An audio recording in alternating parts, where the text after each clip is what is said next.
Hello दोस्तों, आज का टॉपिक है सिख धर्म का इतिहास, जो मैं आपको सब कुछ आपको बता दूंगा। मेरा नाम अनिल कुमार चौहान है और आपका स्वागत है सक्सेस नोट्स क्लास में साथियों। सबसे पहले देखते हैं आपके क्वेश्चन क्या क्या पूछे जाते हैं साथियों। यही 10 गुरु के आधार पर पूछे जाते हैं और इन महाराजाओं के आधार पर पूछे जाते हैं। जैसे हो जाएंगे बंदा बहादुर हो जाएगा, राजा रणजीत सिंह हो जाएगा, महाराजा दिलीप सिंह हो जाएगा और प्रथम और द्वितीय आंग्ल सिख के युद्ध के बारे में क्वेश्चन आपसे पूछे जाते हैं।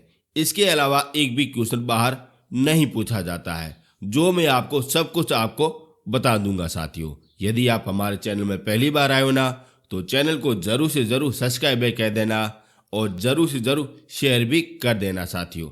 अब अपन एक एक करके सारे गुरुओं के बारे में पढ़ेंगे, फिर अपन एक एक करके सारी महाराजा के बारे में पढ़ेंगे, फिर अपन युद्ध के बारे में पढ़ लेंगे साथियों, जहाँ से आपका एक भी क्वेश्चन बाहर नहीं जाने दूंगा। और मेरी कोशिश यही रहती है कि हर बच्चे का सिलेक्शन हो जाए साथियों। सबसे पहले देखते हैं गुरु नानक जी के बारे में देख लेते हैं। और ये रही तस्वीर गुरु नानक जी की रही साथियों। दोस्तों, यदि आपको पीडीएफ चाहिए ना, तो नीचे आपको लिंक मिल जाएगा, आप वहाँ से डाउनलोड कर भी सकते हो साथियों। सबसे पहले देखते हैं इनका समय काल। और समय काल क्या हो जाएगा, 1469 से लगा के 1539 तक हो जाएगा साथियों। और पहला ही क्वेश्चन यही पूछा जाता है, इनका जन्म कब और कहाँ पे हुआ था। तो इनका जन्म हुआ था 15 अप्रैल 1469 में तलवाड़ा नामक स्थान पे हुआ था साथियों। और ये कहाँ पे तलवाड़ी स्थान, ये हो जाएगा वर्तमान में पाकिस्तान में स्थापित है साथियों। ये भी आपसे पहला ही क्वेश्चन पूछा जाता है। और दूसरा क्वेश्चन यही पूछा जाता है कि सिख धर्म के प्रवर्तक कौन से हो जाएंगे, या सिख धर्म की स्थापना करने वाले गुरुजी कौन से हो जाएंगे। तो गुरु नानक जी हो जाएंगे साथियों। मैं आपको साथ साथ में क्वेश्चन भी बता रहा हूँ, उसके आधार पर आपसे क्वेश्चन पूछे जाते हैं साथियों। और तीसरा क्वेश्चन यही पूछा जाता है, इनके पिताजी का नाम क्या हो जाएगा। तो कल्याण चंद हो जाएगा साथियों। अब इसको याद कैसे करना है, कल्याण चंद ने कुछ कल्याण का काम किया होगा, इस कारण उनके घर में नानक जी का जन्म हुआ साथियों। ऐसे भी आप याद रख सकते हो साथियों। और इनकी माता का नाम क्या हो जाएगा, तिस्ता हो जाएगा साथियों। वेरी इंपॉर्टेंट है, ये आपसे पूछे जाते हैं। अब देखते हैं इनका जन्म।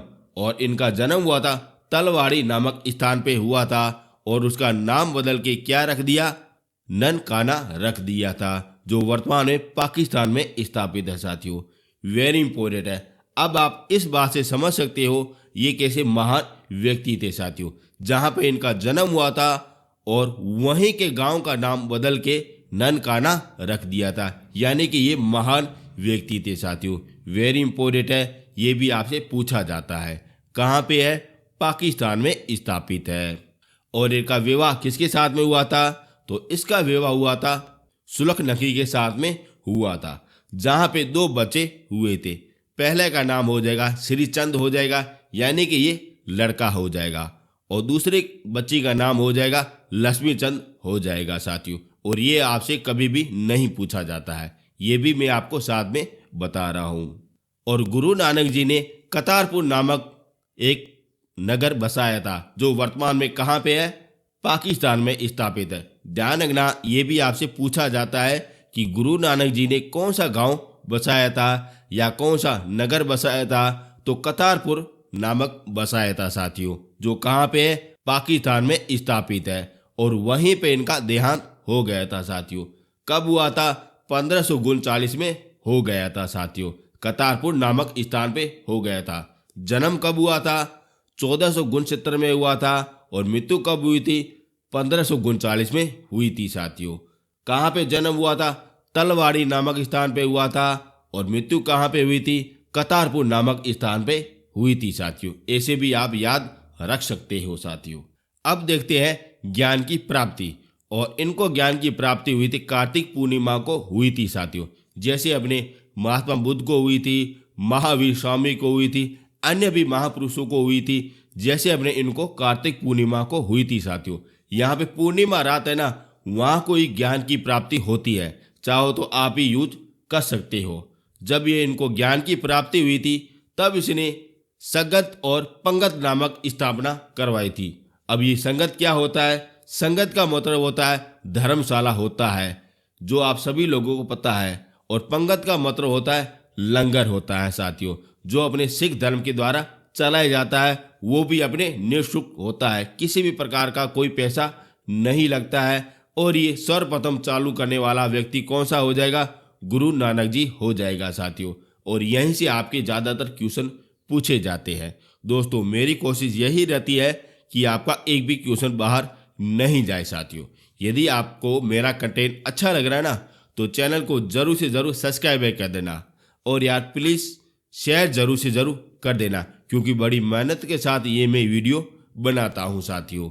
अब अपन नेक्स्ट वाले गुरुजी के बारे में देख लेते हैं, जहाँ से आपके क्वेश्चन पूछे जाते हैं। अब देख लेते हैं गुरु अंगद जी के बारे में देख लेते हैं। और ये रही तस्वीर गुरु अंगद जी की रही। और इसका समय काल हो जाएगा 1539 से लगा के 1552 हो जाएगा साथियों। ये आप समय काल जरूर से जरूर नोट रखना, क्योंकि इसके आधार पर अपन क्वेश्चन भी सोल्व कर भी सकते हैं साथियों। ये अपने सिख धर्म के दूसरे गुरुजी हो जाएंगे साथियों। आपको सिख धर्म के जितने भी 10 गुरु है ना, उसका क्रम भी याद में होना चाहिए। जैसे पांचवा कौन सा हो जाएगा, छठा कौन सा हो जाएगा, तीसरा कौन सा हो जाएगा, आखिर वाला कौन सा हो जाएगा। ऐसे भी आपके क्वेश्चन पूछे जाते हैं साथियों, जो आपको अच्छी तरह से याद में होने चाहिए। और गुरु नानक जी ने अपने 2 संतानों को छोड़ के इसे अपना उत्तराधिकारी बनाया था साथियों। वेरी इंपॉर्टेंट है, यहाँ पे आप एक चीज नोट रखना, क्योंकि गुरु नानक जी के 2 संतानें थी, लेकिन उनको अपना उत्तराधिकारी नहीं बनाया, केवल उसी को बनाया जो उसके योग्य था। यानी कि ये सिख धर्म वंशानुक्रम के आधार पर नहीं थी, योग्यता के आधार पर रखी गई थी साथियों, जो सबसे अच्छी बात होती है। और गुरु अंगद जी का जन्म फिरोजापुर पंजाब में हुआ था, जो 31 मार्च 1504 में हुआ था। ये भी आपसे पूछा जाता है, कहाँ पे हुआ था? फिरोजापुर पंजाब में हुआ था। यहाँ पे आप एक चीज नोट रखना, फिरोजापुर पंजाब, एक होता है फिरोजापुर दिल्ली। उसकी स्थापना किसने की थी? इसका आंसर आपको कमेंट बॉक्स में जरूर से जरूर देना है। वैसे भी मैंने आपको दिल्ली साम्राज्य पूरा और अच्छी तरह से आपको करवाया था साथियों। वहाँ के एक शासक ने फिरोजापुर दिल्ली की स्थापना की थी, जिसका आंसर आपको कमेंट बॉक्स में जरूर से जरूर देना है। उसके आधार पर आप क्वेश्चन भी सोल्व कर भी सकते हो साथियों। और इनके पिताजी का नाम हो जाएगा फेसू हो जाएगा, जो अपने व्यापारी से संबंधित हो जाएगा। और माता का नाम हो जाएगा रामाजी हो जाएगा साथियों। और ये आपसे कभी भी नहीं पूछा जाता है, ये भी मैं आपको साथ में बता रहा हूँ। और गुरु अंगद जी को लहिणिया जी के नाम से भी जाना जाता है, और ये आपसे कभी कभार पूछा भी जाता है, लहिणिया जी गुरु जी कौन से हो जाएंगे? तो गुरु अंगद जी हो जाएंगे साथियों। ऐसे भी आपके क्वेश्चन पूछे जाते हैं। और इन्होंने गुरुमुखी लिपि का जन्म दिया था साथियों। वेरी इंपॉर्टेंट है, और ये वाला मुख्य क्वेश्चन है, यानी कि इंपॉर्टेंट क्वेश्चन है, जो आपसे पूछा भी जाता है। इस प्रकार से पूछा जाता है कि गुरुमुखी लिपि का जन्म किसने दिया था? तो गुरु अंगद जी ने दिया था। अंगद कौन से हो जाएंगे? जिसने गुरुमुखी लिपि को जन्म दिया था, यानी कि उसका आविष्कार किया था। ये कौन से हो जाएंगे? गुरु अंगद जी हो जाएंगे साथियों, जो अपने दूसरे नंबर के हो जाएंगे। और इसका विवाह खीवी नामक महिला के साथ में हुआ था, जिसमें 4 संतानें हुई थी, 2 पुत्र और 2 पुत्रियां हुई थी। और इन्होंने 7 साल तक गुरु नानक जी की सेवा की थी। तत्पश्चात इसको गद्दी पर बैठाया गया था, यानी कि गुरु नानक जी ने इसे 7 साल की शिक्षा दी थी, और उसके हाव भाव, उसकी योग्यता को अच्छी तरह से जांचा था, फिर जाके इसे राज गद्दी दी थी। और अंततः गुरु अंगद जी सितंबर 1539 से लगा के मार्च 1552 तक अपने पद पर रहे थे साथियों। ये भी आपसे कभी कभार पूछा भी जाता है। और इसने जात पात व भेदभाव और लंगर को कंटिन्यू रखा था साथियों। यहाँ पे आप एक चीज नोट रखना, जितने भी अपने सिख धर्म के गुरु जी है ना, वो अपने निर्गुण भक्ति से संबंधित हो जाएंगे। यानी कि भगवान को कभी भी मूर्ति के रूप में पूजा नहीं करते हैं, आस्था के रूप में पूजा करते हैं, वह हो जाएंगे निर्गुण भक्ति हो जाएंगी साथियों। और उसमें यह कहा गया है कि जात भेद या ऊंच नीच का वो भेदभाव नहीं करते हैं और लंगर को कंटिन्यू रखा था साथियों। लंगर का मतलब क्या हो जाएगा, जहां पे कोई भी व्यक्ति आ सकता है गुरुद्वारे में, वहां पे आराम से खाना भी खा सकता है, हर दिन भी खा सकता है। ऐसी व्यवस्था प्रारंभ करने वाला व्यक्ति कौन सा हो जाएगा, गुरु नानक जी हो जाएंगे। फिर इसको कंटिन्यू रखने वाला व्यक्ति हो जाएगा गुरु अंगद जी हो जाएगा, जो अभी वर्तमान में चल भी रहा है साथियों। और ये हो गया आपका गुरु अंगद जी के बारे में टॉपिक हो गया। और ज़्यादातर क्वेश्चन आपके इसी के आधार पर पूछे जाते हैं। क्वेश्चन क्या क्या पूछे जाते हैं मैं आपको फिर से आपको बता देता हूँ। और यही पूछा जाता है कि सिख धर्म के दूसरे गुरु जी कौन से हो जाएंगे, तो गुरु अंगद जी हो जाएंगे। गुरु नानक जी के बाद में सिख धर्म के उत्तराधिकारी कौन बनते हैं, तो गुरु अंगद जी बनते हैं साथियों। और किसने गुरुमुखी लिपि को जन्म दिया था, यानी कि उसका आविष्कार किसने दिया था, तो गुरु अंगद जी ने दिया था साथियों। किसने लंगर प्रथा को कंटिन्यू रखने की परंपरा चालू की थी, तो गुरु अंगद जी ने की थी साथियों। ऐसे ही आपके क्वेश्चन पूछे जाते हैं साथियों, जो आप साथ साथ में नोट डाउन कर भी सकते हो या हमारी पीडीएफ भी डाउनलोड कर भी सकते हो साथियों। अब अपन आगे भी देख लेते हैं। अब देख लेते हैं गुरु अमरदास के बारे में देख लेते हैं। और ये रही तस्वीर गुरु अमरदास की रही, जो सबसे अच्छे और भोले भाले सबसे सिख के गुरुजी हो जाएंगे साथियों। वेरी इंपॉर्टेंट है, सबसे अच्छे और भोले भाले और सबसे बड़ी आयु के गुरुजी हो जाएंगे। और इसका समय काल हो जाएगा 1552 से लगा के 1574 तक हो जाएगा। और ये सिख धर्म के तीसरे गुरुजी हो जाएंगे। और ज़्यादातर क्वेश्चन आपका यही पूछा जाता है कि सिख धर्म के तीसरे गुरुजी कौन से हो जाएंगे, तो अमरदास जी हो जाएंगे साथियों। और इन्होंने 61 वर्ष के बाद में गुरु अंगद जी को अपना गुरुजी बनाया था, फिर उनकी सेवा की थी। और गुरु अंगद जी ने इनकी सेवा को देखते हुए इनको राजगद्दी दे दी साथियों।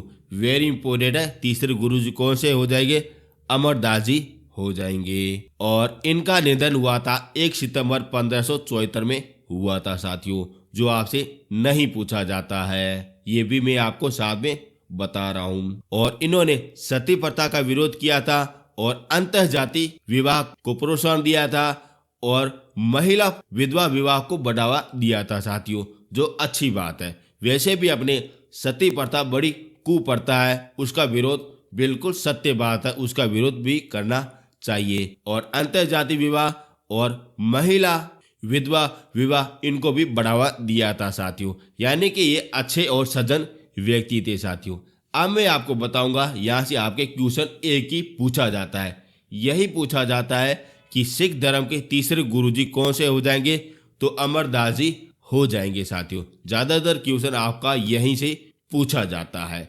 यदि आपको मेरा कंटेंट अच्छा लग रहा है ना, तो चैनल को जरूर से जरूर सब्सक्राइब कर देना और यार शेयर जरूर से जरूर कर देना साथियों। अब अपन देख लेते हैं आगे वाले। अब देख लेते हैं गुरु रामदास के बारे में देख लेते हैं। और ये रही तस्वीर गुरु रामदास की रही, बिल्कुल सज्जन व्यक्ति है वैसे अपन को लग रहे हैं। और वास्तव में ये इनका चरित्र ऐसा ही था रामदास जी का। और इनका समय काल हो जाएगा 1574 से लगा के 1581 हो जाएगा। और ये गुरु अमरदास के दामाद जी हो जाएंगे साथियों। यहाँ पे आप एक चीज नोट रखना, यहाँ पे वंशानुक्रम का प्रभाव आया है, लेकिन थोड़ा सा आया, लेकिन जरूर से जरूर आया है साथियों। क्या हो जाएंगे, दामाद हो जाएंगे। और इनका जन्म होता है लाहौर में होता है साथियों, जो आपसे नहीं पूछा जाता है, ये भी मैं आपको साथ में बता रहा हूँ। और इनकी बाल्य अवस्था में इनकी माता का देहांत हो जाता है और लगभग 7 वर्ष की आयु में इनके पिताजी की मृत्यु हो जाती है।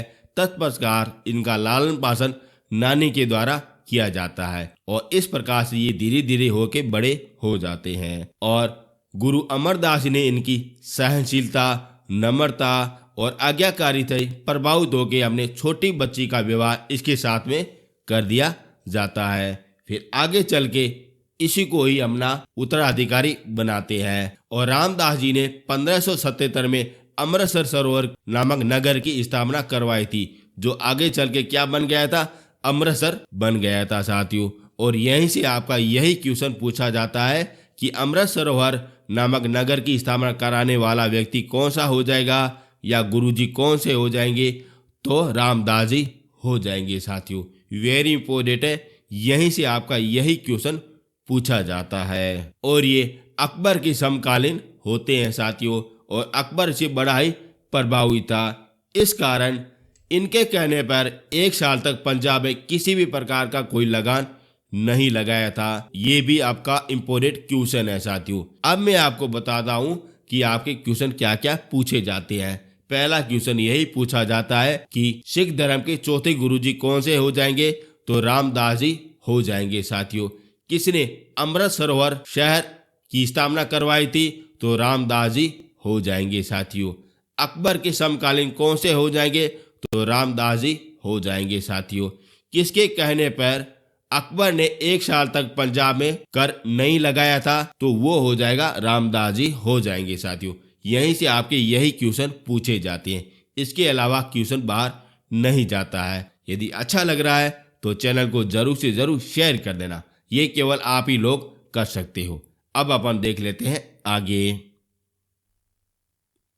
अब देख लेते हैं गुरु अर्जुन देव के बारे में देख लेते हैं। और ये रही तस्वीर गुरु अर्जुन देव के बारे में रही, और इसका समय काल हो जाएगा 1581 लगा के 1606 हो जाएगा साथियों। यानी कि ये जहांगीर के समकालीन हो जाएंगे साथियों। और यह 15 अप्रैल 1563 में इनका जन्म हुआ था साथियों। यहाँ पे आप एक चीज नोट रखना, 15 अप्रैल को जन्म गुरु नानक जी का भी हुआ था और अर्जुन देव का भी हुआ था। ऐसे आप एक कड़ी से दूसरी कड़ी जोड़ भी सकते हो।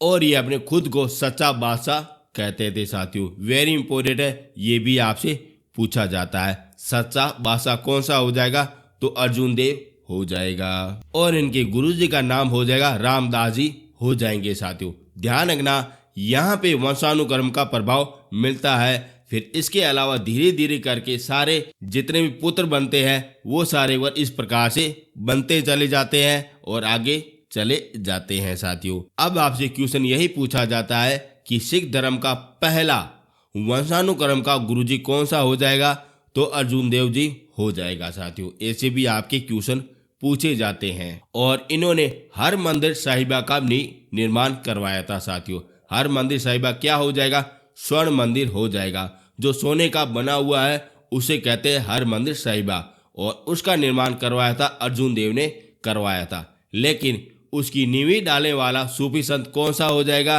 तो मियाँ मीर हो जाएगा साथियों। और ये वाला क्वेश्चन आपसे 100% पूछा जाता है कि स्वर्ण मंदिर की नींव डालने वाला सूफी संत कौन सा हो जाएगा, तो मियाँ मीर हो जाएगा साथियों। ये आपको अच्छी तरह से याद में होना चाहिए। किसके शासनकाल में बनाया गया था, अर्जुन देव के शासनकाल में बनाया गया था। वेरी इंपॉर्टेंट क्वेश्चन है, और सबसे इंपॉर्टेंट क्वेश्चन यही है। और इन्होंने धर्म ग्रंथ यानी आदि ग्रंथ का रचने का श्रेय भी इसे को जाता है। ये भी आपका कभी कभार क्वेश्चन पूछा जाता है। और ये जहांगीर के समकालीन हो जाएंगे। और जहांगीर का एक पुत्र होता है खुसरो होता है, जो बगावत कर देता है, और उसमें ये मदद करता है, अर्जुन देव मदद करता है। फिर इनको अर्जुन देव को बड़ी यातना दी जाती है, बड़े अलग अलग प्रकार से दंड किया जाता है। फिर ये इसकी हालत बहुत ही खराब हो जाती है। फिर ये बेहोशी के हो भी जाता है, और अंत है इसको शरीर को रावी नदी में फेंक दिया जाता है। यानी कि ये बड़ी यातना के साथ अगर मरे थे। कौन मारता है, जहांगीर मारता है। और यहीं से आपका क्वेश्चन पूछा जाता है कि जहांगीर के द्वारा किस अपने पहले गुरुजी को मारा गया था, तो अर्जुन देव को मारा गया था। कारण क्या हो जाएगा, अपने पुत्र खुसरो की बगावत में ये शरीक हो जाता है, इस कारण इसे मारा जाता है। जो मैंने आपको मुगल साम्राज्य पढ़ाया था ना, उसमें मैंने आपको सब कुछ आपको बताया था। आप जरूर से जरूर वीडियो देख भी लेना। इस प्रकार से अर्जुन देव की मृत्यु हो जाती है, जो इनके शरीर को रावी नदी में फेंका जाता है। और इस कारण गुरु अर्जुन देव का स्मारक रावी नदी के किनारे गुरुद्वारा डेरा साहिबा में हो जाएगा, जो वर्तमान में कहाँ पे, पाकिस्तान में स्थित है साथियों। वेरी इंपॉर्टेंट है, यहाँ से आपके यही क्वेश्चन पूछे जाते हैं साथियों। और ये हो गया आपका अर्जुन देव टॉपिक पूरा हो गया साथियों। ये कितने गुरुजी हो जाएंगे, ये अपने 5वें गुरुजी हो जाएंगे साथियों। और पहला क्वेश्चन यही पूछा जाता है कि सिख धर्म के 5वें गुरुजी कौन से हो जाएंगे, तो अर्जुन देव हो जाएंगे साथियों। और इसकी हत्या कौन करता है, जहांगीर के द्वारा की जाती है। और स्वर्ण मंदिर का निर्माण किसने करवाया था, तो अर्जुन देव ने करवाया था। और स्वर्ण मंदिर की नींव किस सूफी संत के द्वारा डाली गई थी, तो मियां मीर के द्वारा डाली गई थी। आदि ग्रंथ का रचने का श्रेय किसे जाता है, तो अर्जुन देव को जाता है। किसे सच्चा बादशाह कहा गया है, तो गुरु अर्जुन देव को कहा गया है। किसका स्मारक रावी नदी के तट पर स्थापित है, तो अर्जुन देव हो जाएगा साथियों। ऐसे ही आपके क्वेश्चन पूछे जाते हैं। यदि आपको मेरा कंटेंट अच्छा लग रहा है तो चैनल को जरूर से जरूर सब्सक्राइब कर देना, शेयर यार जरूर से जरूर कर देना। यदि आपको पीडीएफ चाहिए तो नीचे आपको लिंक मिल जाएगा, वहां से आप डाउनलोड कर भी सकते हो। यदि डाउनलोड में किसी भी प्रकार की कोई प्रॉब्लम हो जाए तो ये पड़े मेरे व्हाट्सएप नंबर, आप हमसे कांटेक्ट कर भी सकते हो और वहीं से भी आप पीडीएफ डाउनलोड कर भी सकते हो। अब देखते हैं आगे। अब देख लेते हैं गुरु हरगोविंद जी के बारे में देख लेते हैं। और ये रही तस्वीर गुरु हरगोविंद की रही साथियों। और इसका समय काल क्या हो जाएगा, 1606 से लगा के 1645 हो जाएगा। और इनके पिता का नाम हो जाएगा अर्जुन देव हो जाएगा, और इनके माता का नाम गंगा हो जाएगा। यानी कि ये 5वें गुरुजी अर्जुन देव के पुत्र हो जाएंगे। और अर्जुन देव की हत्या कौन करता है, जहांगीर करता है। इस कारण इन्होंने बचपन में ही अस्त्र शस्त्र और हथियार का परीक्षण करना शुरू कर लेता है। और इस कारण इसे सिख पंथ का योद्धा गुरुजी भी कहा जाता है। और इसके पास में एक छोटी सी सेना भी होती है। इस कारण इनको 12 वर्ष तक मुगल की कैद में रहना पड़ता है, लेकिन इसका हौसला कभी भी नहीं टूटा था। और ये जब रिहा होता है तब ये शाहजहां के खिलाफ खड़ा हो जाता है। और अंततः 1628 में अमृतसर के निकट में मुगल सेना को ये हरा देता है। और ये ऐसा करने वाला व्यक्ति कौन सा हो जाएगा, हरगोविंद सिंह हो जाएगा। और इसके शासनकाल में अकाल राहत का निर्माण कार्य शुरू करवाया था, ये भी इम्पोर्टेंट है। और इनकी मृत्यु होती है कितरपुर नामक पंजाब में होती है। इस प्रकार से ये आपके क्वेश्चन पूछे जाते हैं। और ज्यादातर क्वेश्चन यही पूछा जाता है कि अर्जुन देव के पुत्र का नाम क्या हो जाएगा, तो हरगोविंद जी हो जाएंगे। और सिख धर्म के पहले योद्धा गुरुजी कौन से हो जाएंगे, तो हरगोविंद जी हो जाएंगे साथियों। इस प्रकार से आपके क्वेश्चन पूछे जाते हैं। और ये हो गया आपका पहला वीडियो पूरा हो गया। दूसरे वाले वीडियो में मैं आपको सब कुछ आपको करा दूंगा। यदि दोस्तों मेरा कंटेंट और मेरी मेहनत आपको पसंद आ रही है तो चैनल को जरूर से जरूर सब्सक्राइब कर देना, शेयर जरूर से जरूर कर देना। अब मिलेंगे नेक्स्ट वीडियो में। थैंक यू सो मच साथियों।